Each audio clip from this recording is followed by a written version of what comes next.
Ang Batas Bates o mas kilala bilang Batas Treaty ay isang kasunduan na nilagdaan noong August 20, 1899 sa pagitan ni General John C. Bates, isang kinatawan ng pamahalang Amerikano, at ni Sultan Jamaalul Hiram II ng Sulu.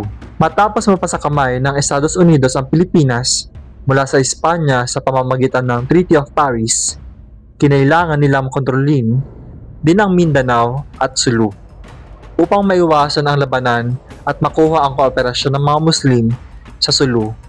Nagipagkasundo si General Bates sa Sultan. Nilalaman ng kasunduan, kikilalanin ng mga Amerikano ang awtoridad ng Sultan sa kanyang nasasakupan, lalo na sa mga usaping panrelihiyon at kaugalian. Ipinangako ng Sultan na kikilalanin ang kapangyarihan ng Amerika at maging tapat dito. Titigil ang mga Moro sa panghihimasok at pag-atake laban sa mga Kristiyanong pamayanan at dayuhan.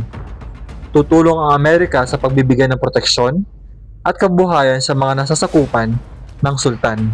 Ang Batas Bates ay isang paraan ng mga Amerikano upang mapayapang makontrol ang Timog Pilipinas nang hindi gumagamit agad ng pwersa militar. Sa pamamagitan ng kasunduan, nagawa nilang makuha ang panlabas na pagsang-ayon ng mga Muslim na kilalanin ang kapangyarihan ng Estados Unidos. Subalit, hindi ito tumagal ng matagal dahil hindi tinupad ng mga Amerikano ang ilang bahagi ng kasunduan, gaya ng pagbibigay ng suporta sa mga Moro.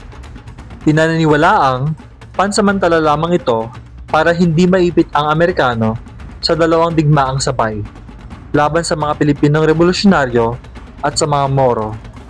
Kalaunan, binawi at isinantabi ng Amerika ang kasunduan na naging sanhi ng mga armadong labanan sa Mindanao. Maraming salamat po sa panonood.